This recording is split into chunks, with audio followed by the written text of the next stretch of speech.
Hey everybody, Dave here. I hope you're having an awesome day. I live in Colorado and it gets really dry here, especially in the winter time.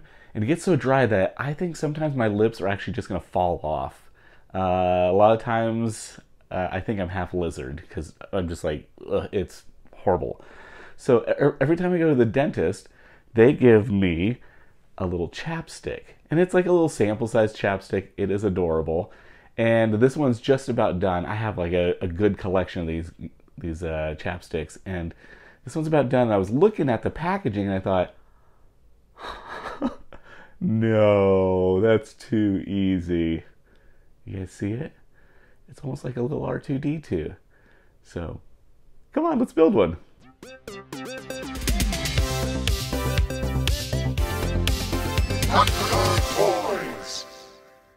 So the first thing I'm doing is measuring out the height of the legs. Just take a little micron pen here and just scribe a little line. Then we'll get the X-Acto knife, start cutting. This polystyrene is pretty nice. You only have to score it. You don't really have to cut all the way through, so you get a couple scores on there. And you can pretty much just snap it like this. Then I'm drawing, at the top of the leg I want there to be kind of a little arch. So I'm just kind of drawing a little line, and then I'll sand that and just kind of rub it back and forth until I get it arced how I want it to. And then I'm taking some scrap polystyrene and I'm just kind of wrapping it around there, snip that off, and I'll glue this down.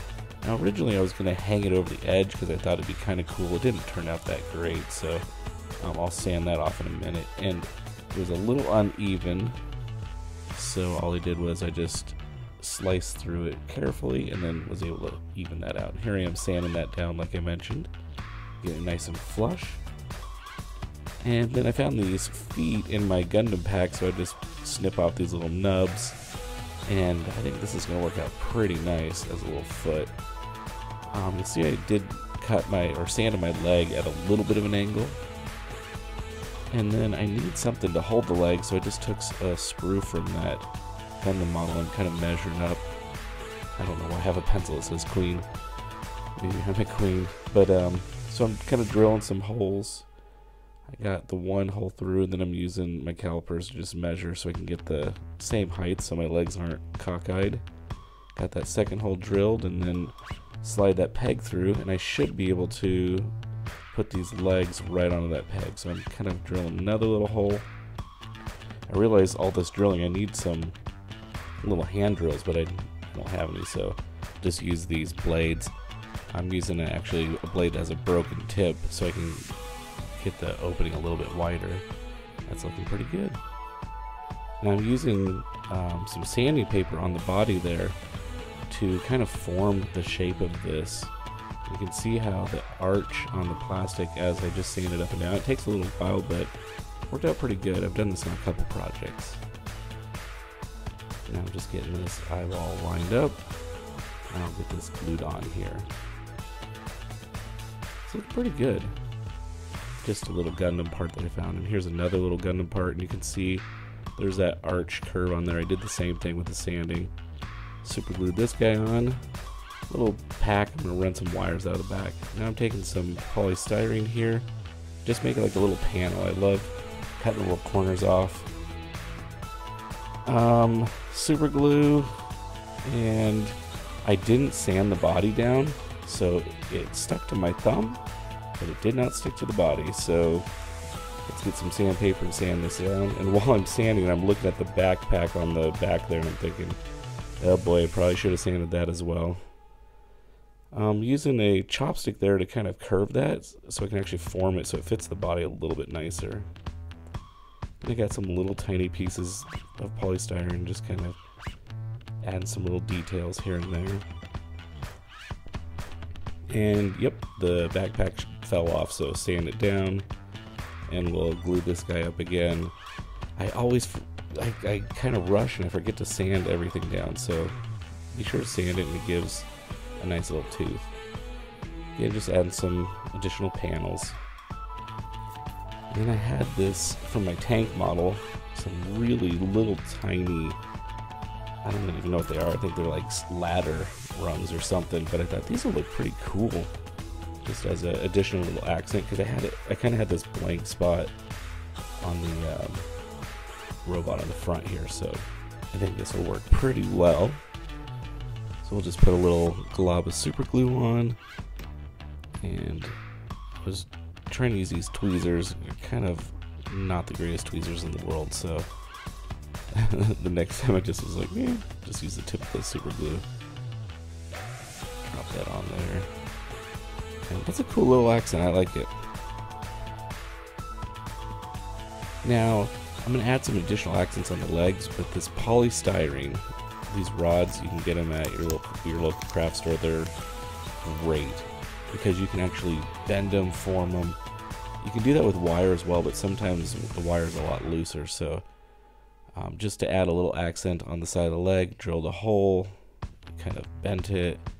Now I have to make sure that when I bent it, it was kind of long, so I need to trim that off just so it doesn't run into the peg sticking out of the body. But get that in place and we'll super glue it on, and just like that I've got a pretty cool little accent. And then I'm drilling 2 little holes in the back here. I'm going to run some like wiring coming off the leg. I think that'll look pretty nice. I did eventually paint these kind of a brass color at the end.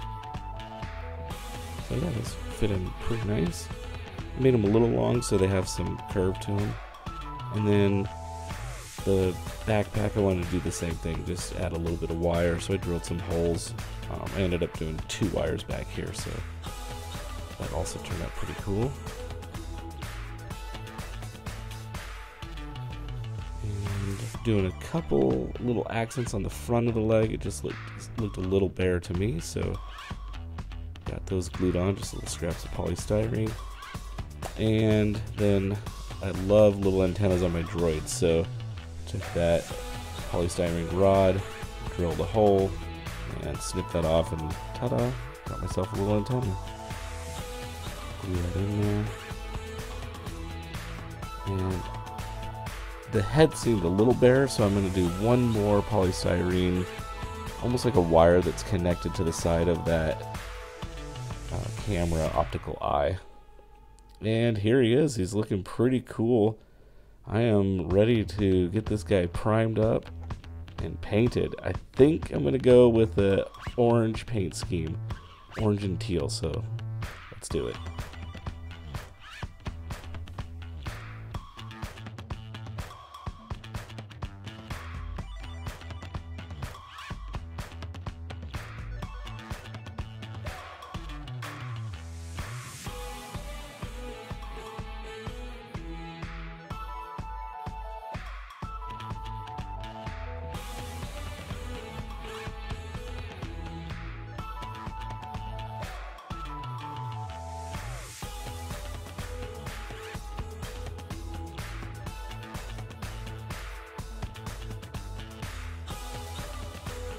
So if you've seen any of my videos, I love to do kind of weathering on the edge. And normally I use silver metal and it looks like the metal's chipped, but this time I did like a dark brown and it gave a pretty cool effect. I'm kind of just stippling it on.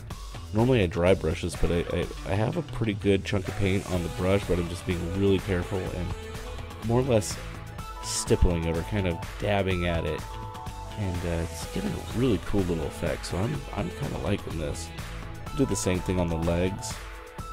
And then, just for fun, I added a little bit of silver in some of the areas so it looked like little chunks of metal were taken out. So, all in all, this is looking really cool. Alright, that was a super fun build. One of the things that I always have to pay attention to is how many things do I add onto it and when to stop. So, I think this turned out pretty great. He's really kind of tiny and just adorable. One cool thing, because it's a chapstick, the lid actually isn't glued down, so it just moves back and forth.